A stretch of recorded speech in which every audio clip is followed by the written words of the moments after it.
can work harder. You need to discipline your mind better.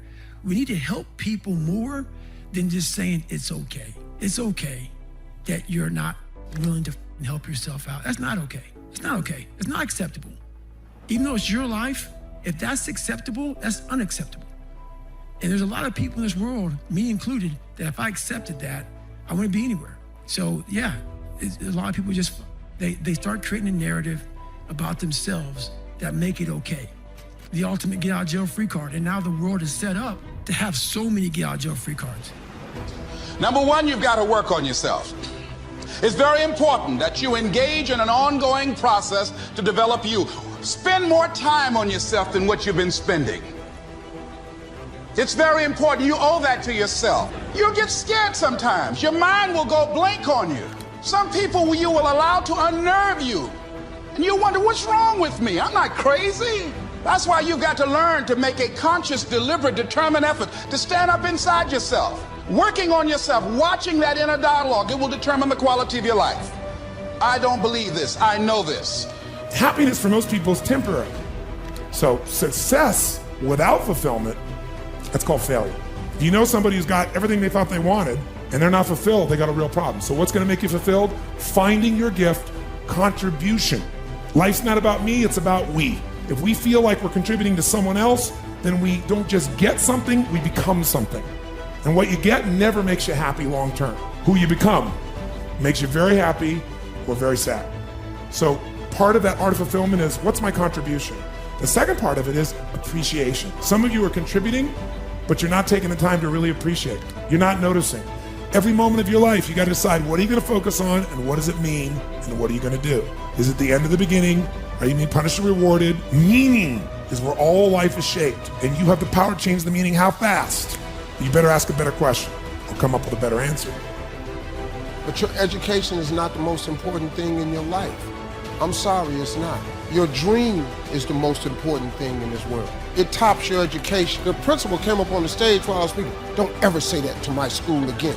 Well, I'm just telling you, dog. You can save your kids a lot of pain if you ever talk to them about their dreams. You got to talk to young people about their dreams.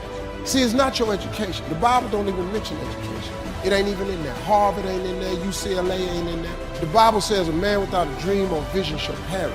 If you talk to kids about their dreams, your dreams can spur you to get the education. But if you never find out what a child is dreaming about, you can't hold their attention. So if you want to make six figures, you can't just be talking about you want to make six figures. You hear what I'm saying to you tonight? If you do the three things I tell you to do tonight, I guarantee you, whatever it is you want to do in life, you'll be able to do. You will be able to accomplish whatever you want to academically, financially, relationally, whatever. So three things. All right, now I'm going to tell you this story. I got to get out of here. There was a young man who, he wanted to make a lot of money, and so he went to this guru, right? He told the guru, I want to be on the same level you are. And so the guru said, if you want to be on the same level I'm on, I'll meet you tomorrow at the beach at 4 a.m. He like, the beach? I said, I want to make money. I don't want to swim. Guru said, if you want to make money, I'll meet you tomorrow, 4 a.m. So the young man got there at 4 a.m. He all ready to rock and roll, got on the suit. The old man grabs his hand, said, how bad do you want to be successful? He said, real bad. He said, walk on out in the water. So he walks out into the water. Watch this. When he walks out into the water, it goes waist deep. So he like, this guy crazy. He's like, I want to make money. He got me out here swimming. I didn't ask to be a lifeguard. I want to make money. He got me in. So he said, come out a little further. Walked out a little further. Then he had it right around this area, the shoulder area. So this old man crazy. He's making money, but he crazy. He said, come on out a little further. He came out a little further. It was right at his mouth. My man like, I'm about to go back in here. This child is mine. So the old man said, I thought you said you wanted to be successful. He said, I do. He said, walk a little further. He came, dropped his head in. He had him held down. Just before my man was about to pass out, he raised him up. He said, I got a question for you. Somebody answered the question for me. He said, when you were underwater, what did you want to do? He said, I wanted to breathe. He told the guy, he said, when you want to succeed as bad as you want to breathe, then you'll be successful.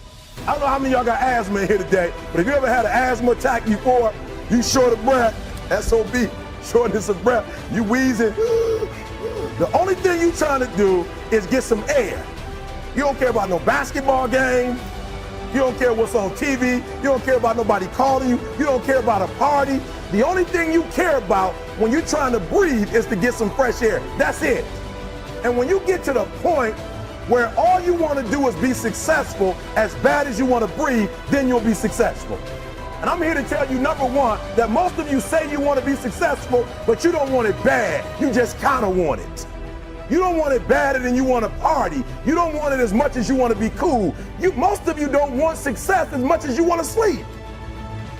Some of you love sleep more than you love success. And I'm here to tell you today, if you're going to be successful, you've got to be willing to give up sleep. You got to be willing to work off for 3 hours of sleep, 2 hours. If you really want to be successful, some days you're going to have to stay up 3 days in a row.